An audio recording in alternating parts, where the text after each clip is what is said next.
a 1-minute introduction from each of the candidates. Holzhauer, and I'm the Democratic nominee running in House District 87 that we are sitting in right now. I'm very excited to do so. House District 87 is a coastal district. It goes through Boynton Beach, Delray Beach, part of Deerfield Beach, and Boca Raton, Florida. I was looking at N.O.W.'s brochure as I was sitting listening to the school board candidates earlier, and one of the boxes that's checked about the struggle not being over yet for women is that we make up less than 1/5 of the members of Congress and state governors. And I knew that, but I saw it firsthand when I was in Tallahassee this week, when the Republican legislature refused to hear the voices of the people of Florida on the issue of oil.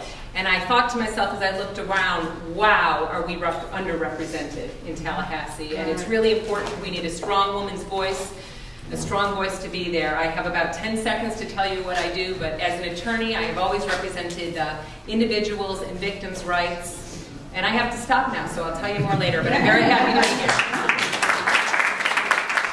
The ERA, Equal Rights Amendment, is a permanent guarantee of equality for women and men. Do you support the ERA, and will you co-sponsor it?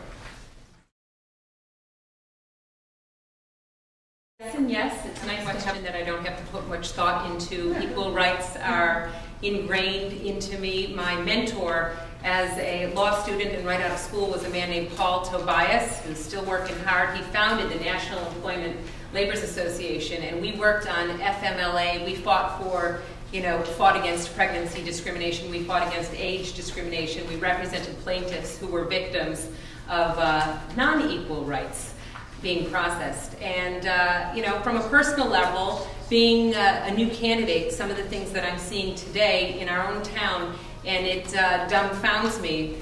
If anyone can find me a dry cleaner in Boca Raton that will charge me the same as they charge my husband to get his button-down shirts cleaned, that would be terrific. We both are professionals. We both wear those cotton button-downs, and I pay 2.5 times as much, and so far I've been to 5 dry cleaners.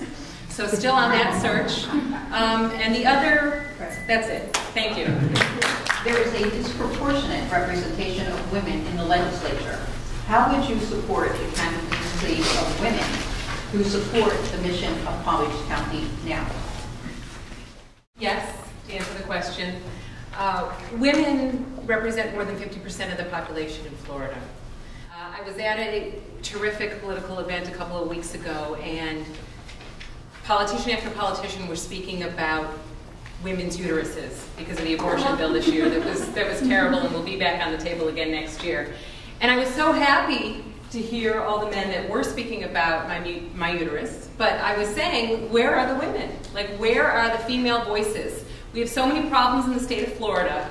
We need our population, our Florida population, and that includes a higher proportion of women having their voices heard on all of our issues, not only the uterus, but on business, on schools, on education, on the environment. We need a comprehensive voice to come up with some new solutions and some better problem solving to take our state off of the top of all the lists we don't want to be on and bring us up from the bottom of the lists that we are on.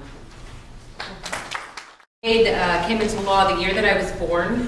I have always been a supporter of it and will continue to be forever. One thing that I like to do that has really come to light as I've gotten back into the business world in the past 2 years, I have 4 children.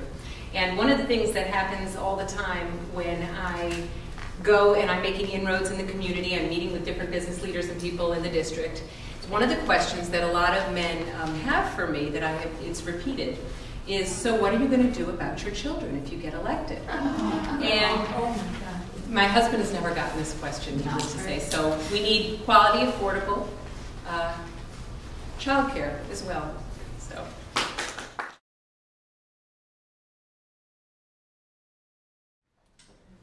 Lori just taught me something, and I agree. That's terrible. Wow.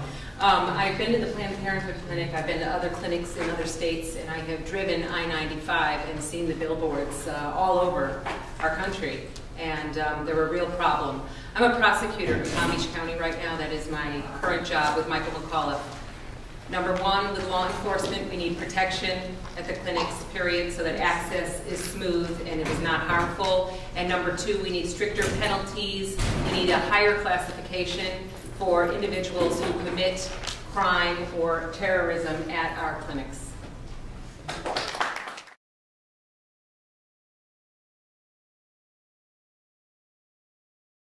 Legislatively, these ideas have been mentioned, but I very much for them. Transparency, the increased statute of limitations, and I would also make sure that we have very strong whistleblower protections in the state for people in all kinds of businesses. A lot of folks are still, you know, everyone, especially in this climate, is afraid of losing their job, and people don't want to speak up, and it's really difficult, even if you do know that you are being underpaid and not being treated equally, to speak up and say that without the threat of losing your job. So it's extremely important that we support people in their whistleblowing and exposing activities.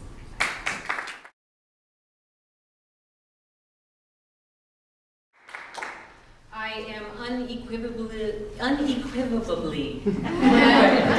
you know what I'm trying to say, in support of same-sex couples marrying and banning or stopping our prohibition on same-sex couples adopting children. And I stand very firmly also for the separation of church and state.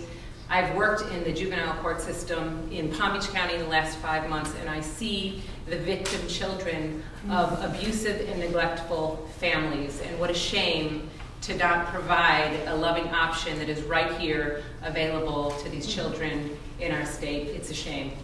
So, there you go. What do you think should be done to solve the issue of illegal immigration in the U.S.?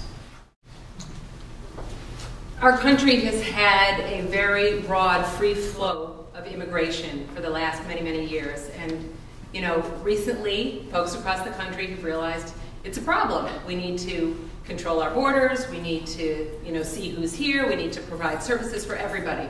So we created the problem, and I would analogize this to if I had a whole bunch of trash that I let collect, let's say, on my, you know, in my garage, and I didn't clean my house for a very long time, and then I suddenly realized, wow, this is really a problem to have all of this stuff here. I'm just going to pick it up and throw it in the river.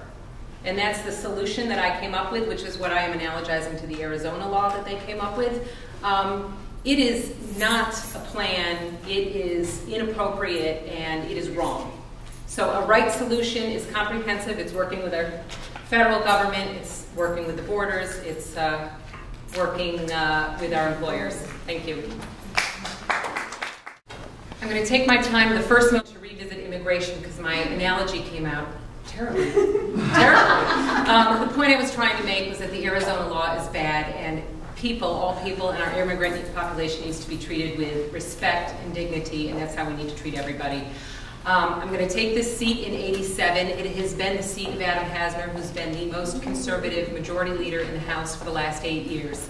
It is extremely important that Democrats keep a voice of at least 2/5, at least, in the House of Representatives, and my seat is needed for that job. I am going to go in there as a practical leader, solutions-based, a problem solver that bases solutions on research and common sense, and not on ideological warfare with Washington, D.C. I want to focus on Florida. I want to legislate for my constituents. I'm going to have an open door. I'm going to have a very busy constituent office right in the District of 87. Vote for Hava for the House on November 2nd.